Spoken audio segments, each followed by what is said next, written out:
Hi అండి, welcome to my channel Revathi soul. Friends, ఈరోజు మన రెసిపీ వచ్చేసి టమాటో పప్పు అండి. ఈ టమాటో పప్పు చేయడానికి నేను 300 గ్రాముల దాకా కందిపప్పు తీసుకున్నానండి. ఇలా కందిపప్పు తీసుకొని 2 సార్లు వాష్ చేసేసి తర్వాత మనం తాగే మంచినీళ్ళు వేసేసి నానబెట్టాలండి. 1 గంట సేపు నానిన తర్వాత ఒక 1/2 టీ స్పూన్ పసుపు, 1 టేబుల్ స్పూన్ ఆయిల్ వేసేసేయండి. ఈ నూనె వేసిన తర్వాత ఇక్కడ నేను 1/2 కేజీ టమాటోలు తీసుకున్నానండి. మీడియం సైజు ముక్కలుగా కట్ చేశాను. అండ్ కొంచెం చింతపండు అండి. టమాటోలు తీసుకున్నాం. ఇక్కడ మనం టమాటోలు వేస్తున్నాం కాబట్టి చింతపండు చాలా కొంచెం తీసుకోవాలండి. ఎక్కువ తినే వాళ్ళైతే మీ ఇష్టానుసారం వేసుకోవచ్చు. తర్వాత 1 టీ స్పూన్ కారం కూడా ఇందులోనే యాడ్ చేసేసేయండి. ఇలా ఒక మూలగా టమాటో ముక్కలపైన చింతపండు ముక్కలపైన పెట్టేసేయండి. ఎందుకంటే పప్పులో కలిస్తే తొందరగా ఉడకదు. సో అందుకని ఇలా ఒక పక్కగా వేసేసి పెట్టేసేయండి. ఇలా మూత పెట్టేసి కుక్కర్ విజిల్ పెట్టేసి కరెక్ట్ 4 విజిల్లు వచ్చేంత వరకు ఉడికిచ్చేసేయండి. చూడండి, ఇప్పుడు 4 విజిల్లు వచ్చేసిందండి. ఇప్పుడు మూత తీసి చూస్తున్నాము. ఇది ఎక్కువగా ఉడకకూడదండి. చూడండి, ఇక్కడ వీడియోలో చూపిస్తున్న విధంగా కొంచెం పప్పుగానే ఉంటే బాగుంటుంది. ఇలా మళ్ళీ ఒకసారి అడుగు నుంచి అంతా కలిపి చూడండి. టోటల్గా కలిపినా కూడా కరెక్ట్గా ఉడికిపోయింది మనకు. అంటే ఇలా ఉంటే పర్ఫెక్ట్గా ఉన్నట్టు. ఇప్పుడు ఇందులో 1 టేబుల్ స్పూన్ ఉప్పు యాడ్ చేసేసేయండి.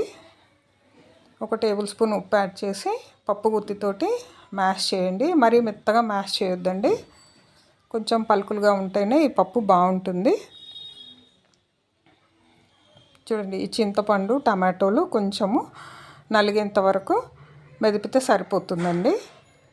ఇంతేనండి. ఇది అన్నంలోకి, చపాతీలోకి, జొన్న రొట్టెల్లోకి కూడా చాలా బాగుంటుందండి. తప్పకుండా ఇలా నేను చూపిస్తున్న స్టైల్లో ఇంట్లో ఒకసారి ట్రై చేయండి. ఇలా మెదిగిపోయింది కదండి. ఇప్పుడు ఒక కడాయి పెట్టేసుకుందామండి. తాలింపుకి కడాయి పెట్టేసి కొంచెం ఆయిల్ వేస్తున్నాను.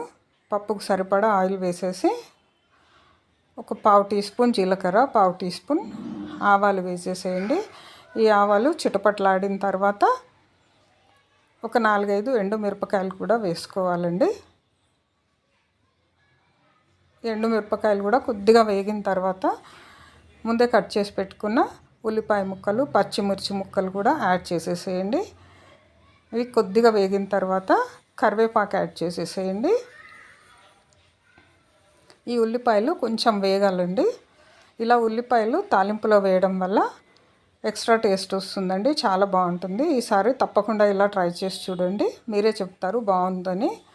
ఇప్పుడు లాస్ట్లో 7-8 వెల్లుల్లి రెబ్బలు కచ్చపచ్చగా దంచి ఈ తాలింపుకు యాడ్ చేసేసేయండి. చూడండి, వెల్లుల్లి తాలింపులో వేయగానే ఎంత గుమగుమలాడిపోతుందండి తాలింపు అయితే. చూడండి, వేగిపోయింది. ఉల్లిపాయలు ఇలా వేగాలి మనకి. ఇలా వేగిన తర్వాత మనం ఉడికించి మ్యాష్ చేసుకున్న పప్పుని ఈ తాలింపులోకి యాడ్ చేసేసేయండి. అద్దిరిపోయిందండి వాసన అయితే. అసలు టేస్ట్ కూడా చాలా బాగా వచ్చింది. వేడి వేడి అన్నంలో కొంచెం నెయ్యి వేసుకొని, ఈ పప్పు వేసుకొని, అండ్ అప్పడాలు, వడియాలు, కొంచెం ఆవకాయ పచ్చడి ఇవన్నీ నంచుకొని తింటే సూపర్గా ఉంటుందండి. తప్పకుండా ట్రై చేయండి ఇంట్లో. ట్రై చేసి మీకు ఎలా కుదిరిందో నాకు కామెంట్ సెక్షన్లో తప్పకుండా కామెంట్ చేయండి ఫ్రెండ్స్. చూడండి, ఇదండి నేను ప్రిపేర్ చేసిన టమాటో పప్పు. వేరే బౌల్లోకి షిఫ్ట్ చేసి తర్వాత చూపిస్తున్నాను మీకు. ఎంత అట్రాక్టివ్ ఉంది కదా. సో ఫ్రెండ్స్, ఈ వీడియో కనుక మీకు నచ్చినట్టయితే నా వీడియోకి తప్పకుండా ఒక లైక్ చేయండి.